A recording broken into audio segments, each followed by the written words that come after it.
দুই নম্বরের গুণ থাকতে হবে ওই আল্লাহর গোলাম আসরের নামাজের পূর্বে 4 রাকাত সুন্নাত কোনদিন ছাড়ে নাই।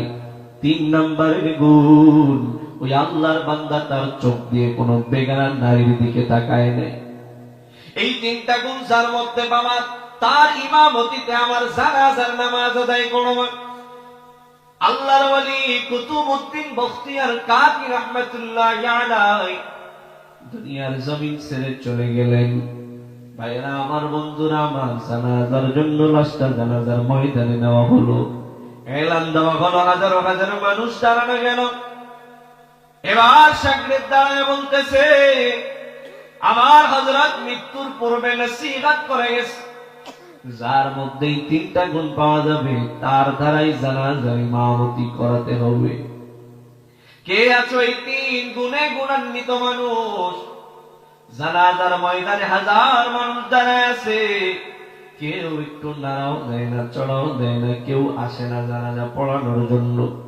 সন্ধ্যা গড়িয়ে আসতেছে, এমত মুহূর্তে পিছন দিক থেকে নোমাল পেঁচায়া মাথাটা নিচু করে ঝুঁকায়া পিছন থেকে সামনের দিকে অগ্রসর হয়ে আসা কুতুবউদ্দিন বখতিয়ার কাকির মাথার কাছে দাঁড়ায় বলতেছে, ও কুতুবউদ্দিন, আমি 3টা আমল করতাম, যে আমলের কথা আমার স্ত্রী জানে না, যে আমলের কথা আমার ভাই জানে না, বন্ধু জানে না, যে আমলের কথা আমার এলাকার মানুষ জানে না, যে আমলের কথা দুনিয়ার কোন মানুষ জানে না, যে আমলের কথা আমি জানি আর আমার মালিক জানে।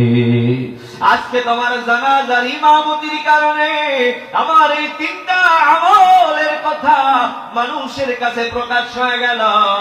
আফসোস করে করে আল্লাহর বান্দা কুতুবউদ্দিন বখতিয়ার কাকির মাথার কাছে দাঁড়ায় বলতেছে, জানাজা পড়ানোর পরে জানাজার হাজার মানুষ দাঁড়ায় আছে, এই মানুষগুলা এবার বলতেছে, যে মানুষের ইমামতিতে জানাজার নামাজ আদায় করলাম, এই মানুষের মধ্যে 3টা গুণ আছে, আর এই মানুষটাকে আমরা দেখতে পেলাম না, এটা হয় না।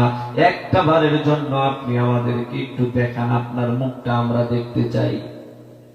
আপনি এত দামি মানুষ, আপনার চেহারাটা আমরা একটা বারের জন্য দেখতে চাই।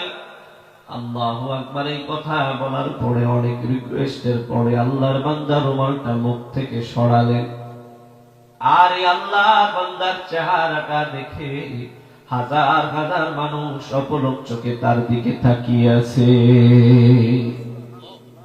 এই মানুষটাকে তার দিকে হাজার হাজার মানুষ অপলক চোখে তাকিয়ে আছে বলে এই মানুষটা কোন সাধারণ মানুষ নয়, ওই মানুষটা তদানীন্তন ভারতের জমিনের প্রধানমন্ত্রী শামসুদ্দিন আলতামাশ রাহমাতুল্লাহি আলাইহি। সুবহানাল্লাহ বলেন। শামসুদ্দিন আলতামাশ রাহমাতুল্লাহি আলাইহি তদানীন্তন ভারতের প্রধানমন্ত্রী ছিলেন। সুবহানাল্লাহ বলেন। ভাইরা আমার, বন্ধুরা আমার, যেই দেশের প্রধানমন্ত্রী 3টা গুণ এত দামি গুণ থাকে, না জানি ওই দেশটা কত সুন্দর ছিল। কথা বলে, আমরা যদি এমন 3 গুণওয়ালা মানুষদেরকে সংসদের চেয়ারে বসাতে পারি, তাহলে বলেন তো ওই সংসদ ভবনটা ভালো হবে না খারাপ হবে? ওই সংসদ ভবনের দ্বারা আমাদের দেশ ভালোভাবে